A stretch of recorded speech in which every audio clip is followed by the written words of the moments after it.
Eksklusibong napasok ng GMA News ang dating tinirhan at opisina ni Fernando Nonoy Luna at ang asawa nitong si Nympha na di manoy mga sangkot sa Aman Futures Investment Scam.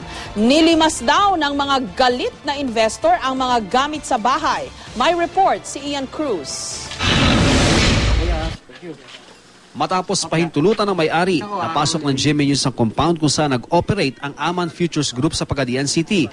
Humigit kumulang 3 taon na raw nakakaraan nang gawin nilang caretaker ng compound ang mag-asawang Nonoy at Nympha Luna, kabilang sa mga suspect sa pinakamalaking investment scam ngayon. Naawa raw ang may-ari ng bahay sa mag-asawa kaya ginawa silang caretaker. Isang silid sa harap ng bahay ang nagsilbing tahanan ng mga Luna. 2 taon na nakakaraan nang mamatay ang mister ng babaeng may-ari kaya lagi siyang nasa Maynila. Nitong Pebrero, nagpaalam daw mag-asawang Luna na may itatayong negosyo. Wala raw Aman Group na nabanggit. Nang minsang umuwi raw sila ng Pagadian, doon na lang daw nila nabatid na Aman Futures Group pala ang pinatatakbo ng mga Luna.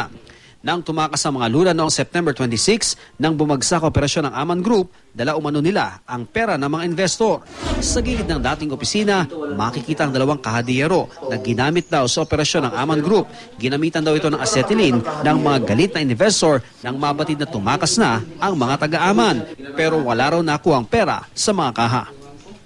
Hindi raw magkamayaw yung mga tao kapag araw ng cash out dito sa lugar na ito at dito nga kina-cash out yung pera kapag kumita na yung kanilang investment. At kapag gusto naman nilang i-reinvest yung pera, ay dito nagtutungo yung mga investor upang muling i-roll yung kanilang kinitang pera. At nung bumagsak nga yung Aman Group, itong kanilang tanggapan ay niransak ng mga galit na mga investor. Kaya mapapansin natin, wala na halos mga gamit dito. Talagang inubos, maging yung kanilang aircon, yung kanilang mga upuan dito. At dito rin sa loob ng kanilang maliit na tanggapan, sa gilid nito, merong CR. Ang kapansin-pansin dito, meron ditong maliit na pintuan palabas dito sa kanilang opisina. Pati ang bahay ng may-ari, di rin pinaligtas ng mga galit na investor. Walang kasangkapang itinira. Ultimo kalit-liit ang bagay, tinangay. Pati ho mga kuryente, ninakaw daw. Ninakaw lahat ng kuryente. Lahat po ng gamit? Lahat pong gamit, ninakaw.